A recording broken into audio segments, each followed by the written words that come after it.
What's up guys, Ivan here with getivan.com, and in this video we have another episode in my Scrapebox and web scraping tutorials.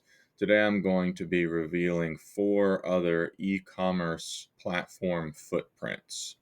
And so I'll provide the other footprints as well.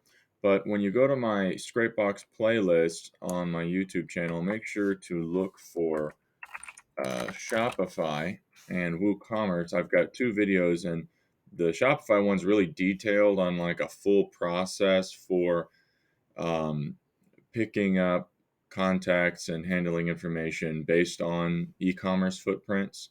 And there's also the WooCommerce one. In this one, instead of going through the whole process, I'm just going to be showing you guys some new footprints that I added. So let's hop over to one of my servers and I will show that to you.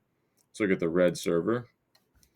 So I'm going to open up my e-commerce file, my footprints text file, and this is where I store them all so that I can access them whenever.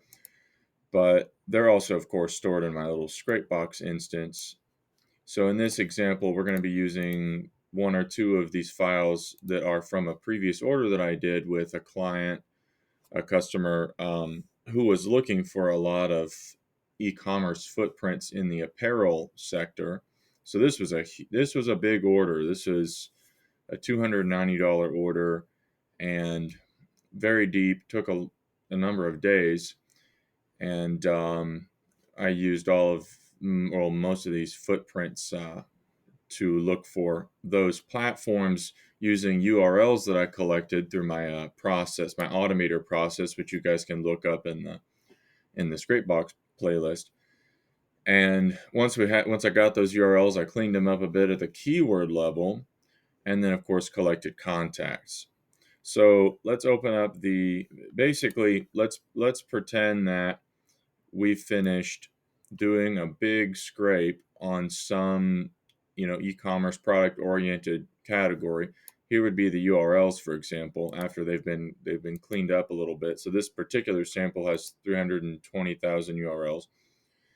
So then we would come into the add-ons, go to the page scanner, and then go to edit the platform mask, and basically just kind of paste these strings in. So if I wanted to add Shopify, for example, I copy this, drop it here, click add, and then I could save it as Shopify. And if we click on Shopify, you can see that's what I've done there. Here's WooCommerce, Squarespace, Magento, BigCommerce, Volusion, Salesforce, and which is their CDN is under Dynamic Yield, and 3D Cart. So all of these have been tested. Basically, all you have to do when you're looking for a footprint on an e-commerce platform is just right-click to view source page, and then just look for something really consistent and test it and see if maybe the page scanner will return that thing. As you can see from the list, most of them are CDN footprints because anything on the platform is going to be using the CDN. So those seem to be pretty consistent, and in some cases it's image CDN. In other platforms like Magento, I didn't have the same kind of footprint opportunity, or 3D Cart, for example. So it does vary a little bit. Here's plugins for WooCommerce. So you obviously, in this case, you want it for WordPress. You want to use something that's more explicitly a WooCommerce footprint rather than just a WordPress footprint. And once you save those into your instance, then you can just reuse them anytime you need. But you do have to sort of insert them into other instances, or servers, instances in other servers. So, but let's go ahead and keep these checked off, and I can kind of give you an idea of what this looks like by running a quick test. Now here's the filtered combined footprints with labels file, and basically what you do in Scrapebox is load the URLs from the harvester, and once they're checked off in the platform section, you click start, and it'll just go through looking for each footprint for each website. And so it could take a little bit of time, but it's pretty fast. Page scanner operates pretty quickly, and I use it for a lot of things actually.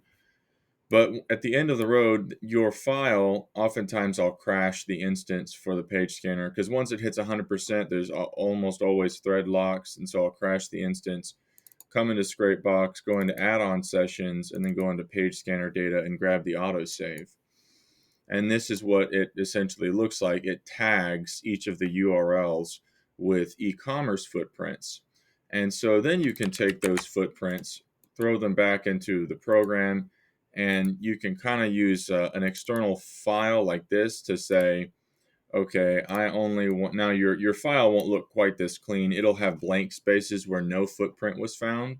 And so when you throw your file back in, you can then go to remove filter, remove URLs not containing entries from, very different from just not containing. You need to do from, and then you can select a text file that has, you know, those footprints typed out in there, and then that's a way that you can clean your whole file. And then if you wanted to drop the footprints from the URLs, you could go remove everything after that piping symbol, for example, and then just replace the piping symbol. But it's also great to throw these into an Excel sheet and delimit them by the piping symbol. And then you can have the labels on the URLs, and then you can take the URLs and, you know, throw them back into Scrapebox and handle them however way you like. And that's one way to do it. Handling data in Scrapebox, it can be challenging because it's not, they don't have connecting points to be able to let you do that, you know, with commands. So you have to like do it manually with a variety of activities. But at the end of the day, you're still getting, you know, these kinds of footprints for these platforms. So it's pretty cool, and you can do a lot with that just by identifying the platform. You can use this to identify anything on a web page where you might have some sort of use case for some sort of data, or even social media platforms, um, even people using specific terms. Page Scanner can be useful because it's great to, oftentimes I will filter by grabbing the metadata, and that can be useful for core, you know, topics and industries. But if you wanted to find like a sub niche, for example, the page scanner is really useful for that. And most of my orders are just direct industry or niche related. But then I do have some orders like this one that I did recently on apparel, which, you know, I do have a small, the second most consistent, which is smaller sample though, would be e-commerce oriented requests. So this is a viable use case for you know, various marketing purposes, and a pretty straightforward method for being able to find those platforms. But that's pretty much it, guys. I'm gonna copy paste those footprints into the description below this video. It's gonna look like crazy mess probably on social media, so sorry about that. And if you have any questions, just let me know in the comments. Please remember to like and subscribe as well, and thanks for watching. Bye bye.